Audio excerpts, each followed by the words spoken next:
আমাদের বক্তব্য শেষের দিকে দু একটি কথা বলার জন্য আপনাদের কাছ থেকে তো এখন শুনতে পারবো না, পরবর্তীতে শুনবো।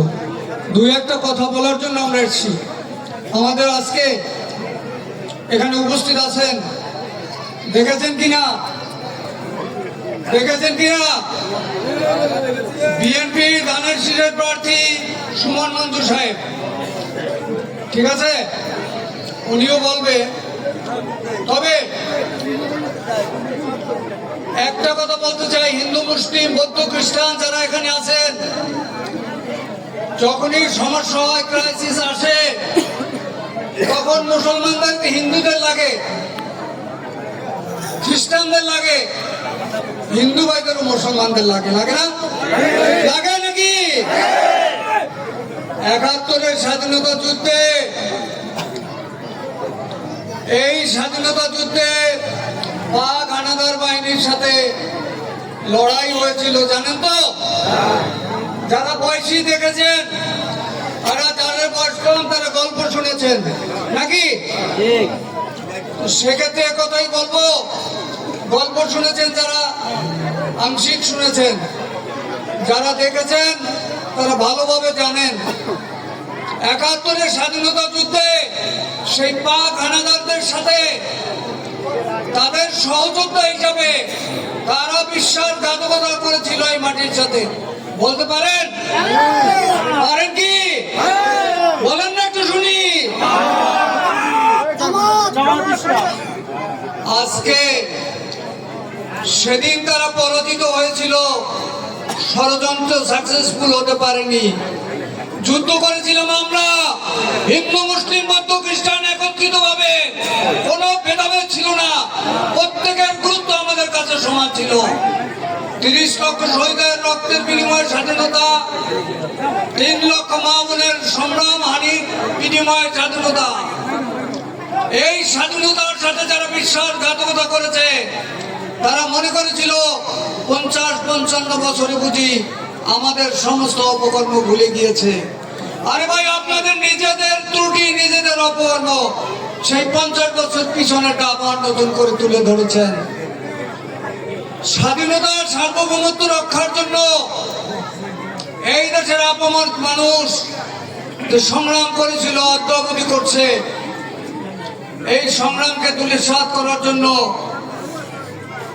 এই সংগ্রামকে ধূলিসাৎ করার জন্য তসবি টিপে আর হাটে বিভিন্ন লোককে প্রলোভন দেখায়।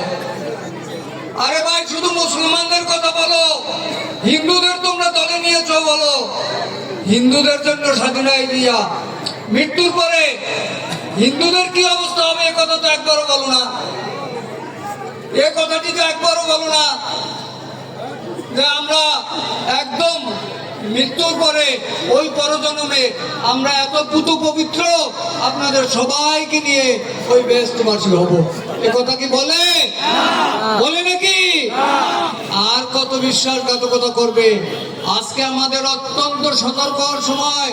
মায়েরা বোনেরা পিছনে আছেন, আর ভাইরা তো কম বেশি রেডিও টেলিভিশন বেশি দেখেন।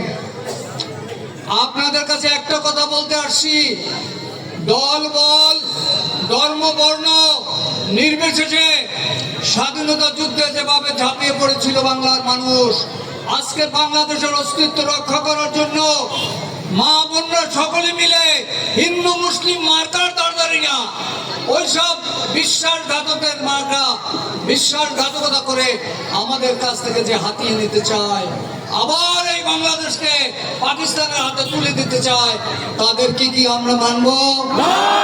তাদের কি আমরা ভোট দেবো? আমরা ভোট দেবো কিতে? ভোট দেবো কিসে?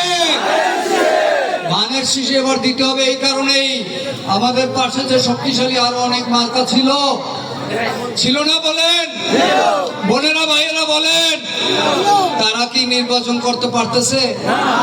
অতএব আমাদের দায়িত্বটা আরো বেশি হয়ে গেছে। যেহেতু তারা নির্বাচন করতে পারতেছে না, ওই পাক হানাদার দোসরদের এই বাংলাদেশ থেকে ঠেকিয়ে দেওয়ার জন্য অতীতের চেয়ে বেশি ভূমিকা আপনাদের পালন করতে হবে। হিন্দু মুসলিম বৌদ্ধ খ্রিস্টান বুঝি না, আমরা ভোট কেন্দ্র দিয়ে বাংলাদেশের অস্তিত্ব সার্বভৌমত্ব আমরা রক্ষা করব। এখন এখানে যারা উপস্থিত আছেন মায়েরা বোনেরা, খুব সকালে রান্না করে ভোট দিতে যাব, এসে সন্তানদেরকে খাওয়াবো, আমার ভাইকে খাওয়াবো, ভোট দিয়ে এসে। আপনারা সবাই একমত তো? একমত।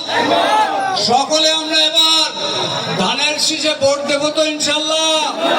হাতটা তোলেন পিছন দিয়ে, একটু দেখতে চাই। এই যে বোনেরা, আমার কথা কি বোঝা যায়?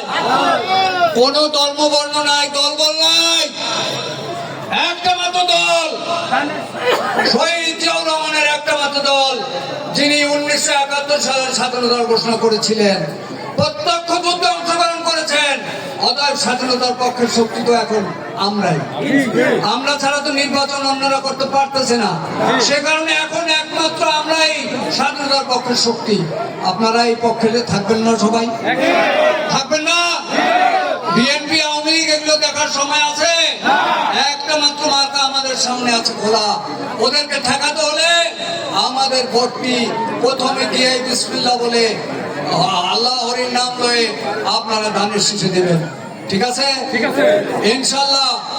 একটা কথা বলেছে বক্তব্যে, সুমন ভাইকে চেনেন কিনা এর কাছ থেকে বুঝে নেবেন। আপনাদের পক্ষে বুঝে নেব তো আমরা, তাকে যদি জয়লাভ করতে পারি আপনাদের পক্ষ এই এলাকার উন্নয়নের বিষয় বুঝে নেব আমরা। ঠিক আছে?